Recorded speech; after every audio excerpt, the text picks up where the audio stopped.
Halo teman-teman, selamat datang kembali di Gia Academy YouTube channel. Nah, video kali ini adalah video lanjutan dari pembahasan kita sebelumnya tentang suhu dan pemuaian. Jadi, bagi yang belum nonton videonya, silahkan ditonton dulu ya. Jadi, video lanjutan kita kali ini akan membahas tentang kalor.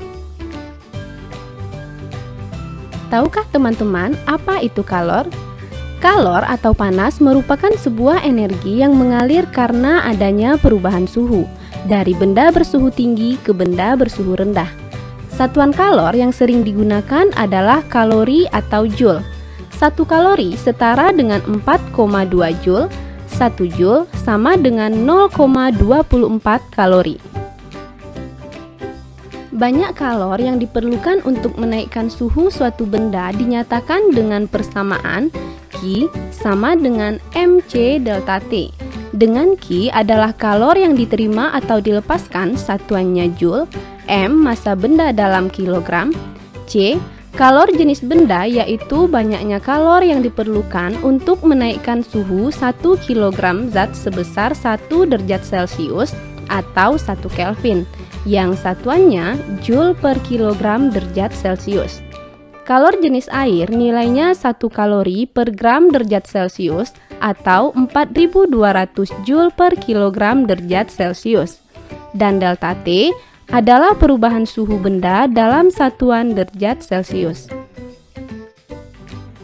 Selanjutnya, kapasitas kalor, yaitu banyaknya kalor yang diperlukan oleh benda sebesar m kilogram agar suhunya naik 1 derajat Celcius.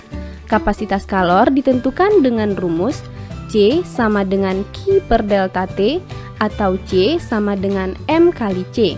Dengan C kapital adalah kapasitas kalor dalam joule per derajat Celcius, Q adalah kalor yang diterima atau dilepaskan, satuannya joule, M massa benda satuannya kilogram, C biasa kalor jenis benda dalam satuan joule per kilogram derajat Celcius, dan delta T perubahan suhu benda dalam derajat Celcius. Kalor dapat mengubah wujud benda padat, cair, dan gas. Perubahan tersebut disebabkan karena benda menyerap atau melepas kalor. Perubahan wujud benda yang menyerap kalor adalah mencair, menguap, dan menyublim atau perubahan zat padat menjadi gas. Sedangkan perubahan wujud benda yang melepas kalor adalah membeku, mengembun, dan mengkristal atau perubahan gas menjadi padat. Jumlah kalor yang diperlukan untuk mengubah 1 kg es atau zat padat menjadi zat cair pada titik leburnya disebut kalor lebur. Sedangkan jumlah kalor yang dilepaskan untuk mengubah 1 kg zat cair menjadi zat padat pada titik bekunya disebut kalor beku. Kalor lebur sama dengan kalor beku, dinyatakan dengan rumus Q sama dengan M kali L. Q adalah kalor yang diserap atau dilepaskan, satuannya joule, M massa benda dalam kilogram, dan L kalor lebur, satuannya joule per kilogram. Pada peristiwa menguap atau mengembun, besarnya kalor yang diperlukan pada peristiwa ini sama dengan M kali U. Dengan U adalah kalor uap, yaitu kalor yang diperlukan untuk mengubah wujud 1 kg zat cair sampai seluruhnya menjadi uap pada titik didihnya. Satuan kalor uap adalah joule per kilogram. Berikut ini adalah grafik perubahan wujud zat. Saat suhu benda di bawah 0 derajat, wujud benda adalah es. Sehingga untuk menghitung kalor pada fase ini menggunakan persamaan Q sama dengan mc delta T. Kalor jenis yang kita gunakan adalah kalor jenis es. Pada suhu 0 derajat, es melebur. Jadi kalornya sama dengan massa kali kalor lebur. Pada selang suhu 0 sampai 100 derajat, kalor dihitung dengan rumus Q sama dengan mc delta T. Ingat, pada fase ini zat wujudnya cair. Jadi kalor jenis yang digunakan adalah kalor jenis air. Dan pada suhu 100 derajat, benda mengalami penguapan. Kalor yang dibutuhkan pada fase ini sama dengan massa kali kalor uap. Setelah air menjadi gas, Fase selanjutnya, gas akan mengalami kenaikan suhu, sehingga persamaan yang digunakan Q sama dengan mc delta T, di mana C adalah kalor jenis gas. Oke teman-teman, bisa dipahami ya? Nah teman-teman, jika dua zat yang berbeda suhunya disentuhkan, maka zat yang suhunya lebih tinggi akan melepas kalor, sedangkan zat yang suhunya lebih rendah akan menerima kalor. Jumlah kalor yang dilepas sama dengan kalor yang diterima. Peristiwa ini dikenal dengan Azaz-Black. Secara matematis, Azaz-Black dirumuskan Q lepas sama dengan Q terima. M1C1 delta T1 sama dengan M2C2 delta T2. M1C1 kali T1 kurang TC sama dengan M2C2 kali TC kurang T2. M1 massa benda bersuhu tinggi, M2 massa benda bersuhu rendah, keduanya dalam satuan kilogram. C1 kalor jenis benda bersuhu tinggi, C2 kalor jenis benda bersuhu rendah dalam joule per kilogram derajat Celcius. T1 suhu tinggi, T2 suhu rendah, TC suhu campuran suhu dalam satuan derajat Celcius. Tahukah teman-teman bahwa saat kita memanaskan air terjadi perpindahan kalor?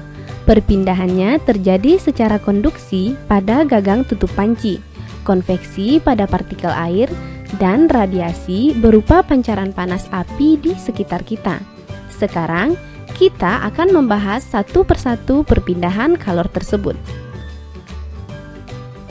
Pertama, perpindahan kalor secara konduksi, yaitu perpindahan kalor secara langsung tanpa disertai perpindahan partikel-partikel zat tersebut. Konduksi umumnya terjadi pada zat padat. Benda yang dapat menghantar panas dengan baik disebut konduktor seperti logam, sedangkan penghantar panas yang buruk disebut isolator, contohnya kayu dan plastik. Contoh peristiwa konduksi dalam kehidupan sehari-hari adalah ketika kita memanaskan salah satu ujung besi, maka ujung yang lainnya juga terasa panas. Banyaknya kalor yang berpindah setiap satuan waktu dihitung dengan rumus H sama dengan Q per T sama dengan Ka delta T per L. Dengan H adalah laju perpindahan kalor dalam joule per sekon, Q adalah kalor yang berpindah satuannya joule, T waktu dalam sekon, K adalah konduktivitas termal bahan satuannya watt per meter Kelvin atau watt per meter derajat Celcius. A luas penampang benda satuannya meter kuadrat, delta T perubahan suhu dalam Kelvin, dan L adalah panjang batang satuannya meter. Perpindahan kalor berikutnya, konveksi. Konveksi adalah perpindahan kalor melalui suatu zat perantara dengan disertai perpindahan partikel-partikelnya. Konveksi biasanya terjadi pada zat cair dan gas. Contoh peristiwa konveksi dalam kehidupan sehari-hari adalah gerak naik turunnya air saat dipanaskan. Laju kalor yang mengalir pada suatu zat mengikuti persamaan H sama dengan Q per T sama dengan HA delta T. H kapital adalah laju perpindahan kalor dalam joule per sekon, Q besarnya kalor satuannya joule, T waktu dalam sekon, H biasa adalah tetapan konveksi dalam watt per meter kuadrat Kelvin, A luas penampang satuannya meter kuadrat, dan delta T perubahan suhu dalam Kelvin. Yang terakhir, radiasi. Radiasi adalah perpindahan kalor dalam bentuk gelombang elektromagnetik tanpa melalui zat perantara. Contoh peristiwa radiasi adalah panas matahari yang sampai ke bumi meskipun melewati ruang hampa. Laju pancaran kalor secara radiasi dinyatakan dengan rumus H sama dengan Q per T sama dengan E tau AT pangkat 4. H laju pancaran kalor satuannya joule per sekon, Q kalor yang terpancar satuannya joule, T waktu dalam sekon.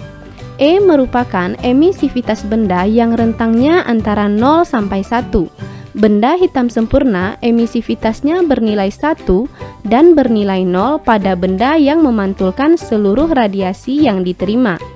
Tau tetapan Boltzmann nilainya 5,67 kali 10 pangkat min 8 watt per meter kuadrat Kelvin pangkat 4. A luas penampang dalam satuan meter kuadrat dan T adalah suhu benda dalam Kelvin. Oke teman-teman, sampai di sini bisa dipahami ya. Mari kita coba membahas beberapa soal berikut. Soal pertama. Diketahui massa benda 100 gram, kita ubah satuannya ke kilogram menjadi 0,1 kilogram. Perubahan suhu 30 derajat Celcius dan kalor jenis benda 2100 Joule per kilogram derajat Celcius. Ditanya jumlah kalor yang dilepaskan. Untuk menjawab soal ini, ingat lagi rumus kalor. Q sama dengan mc delta T, lalu masukkan angkanya. 0,1 kali 2100 kali 30, hasilnya 6300 Joule atau setara dengan 6,3 kilojoule. Jadi jawabannya A. Soal kedua tentang azas Black. Diketahui M1 75 gram, T1 0 derajat Celcius, M2 50 gram, T2 100 derajat Celcius. Ditanya TC. Untuk menyelesaikannya, ingat konsep azas Black. Q lepas sama dengan Q terima, M1C1 delta T1 sama dengan M2C2 delta T2. Karena benda sama-sama air, maka kalor jenisnya sama. Jadi, bisa kita sederhanakan sehingga 75 kali TC kurang 0 sama dengan 50 kali 100 kurang TC. Masing-masing ruas kita selesaikan perhitungannya. 75 TC sama dengan 5000 kurang 50 TC, sehingga TC sama dengan 40 derajat Celcius. Jadi jawaban yang benar adalah B. Soal berikutnya menanyakan faktor-faktor yang memengaruhi perambatan kalor pada logam. Nah, karena logam merupakan konduktor, maka persamaan yang digunakan adalah persamaan laju kalor secara konduksi. H sama dengan Q per T sama dengan Ka delta T per L.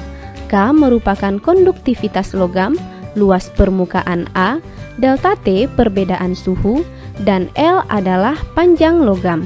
Jadi, yang memengaruhi laju kalor secara konduksi adalah semua pernyataan di atas kecuali massa logam, sehingga jawaban yang benar adalah A.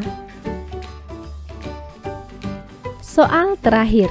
Diketahui T1 sama dengan 327 derajat Celcius sama dengan 600 Kelvin.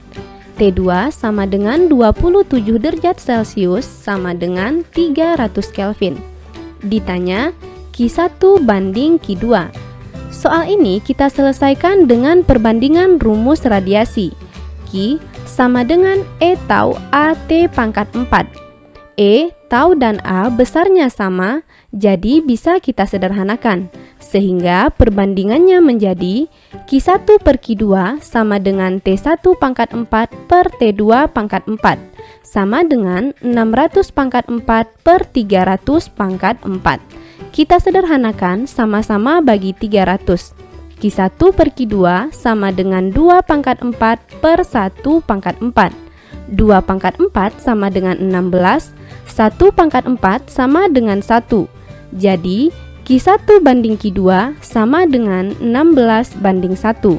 Jawabannya D. Oke teman-teman, jadi di video kali ini kita udah membahas tentang persamaan kalor Q sama dengan mc delta T, perubahan wujud zat, yang melepas kalor, membeku, mengembun, mengkristal, sedangkan yang menyerap kalor, mencair, menguap, menyublim. Persamaan azas Black, Q lepas sama dengan Q terima, dan bentuk-bentuk perpindahan kalor berupa konduksi, konveksi, dan radiasi. Nah, sampai di sini dulu pembahasan kita tentang kalor. Jangan lupa tonton terus video-video terbaru di channel kita ya. Sampai jumpa di video berikutnya.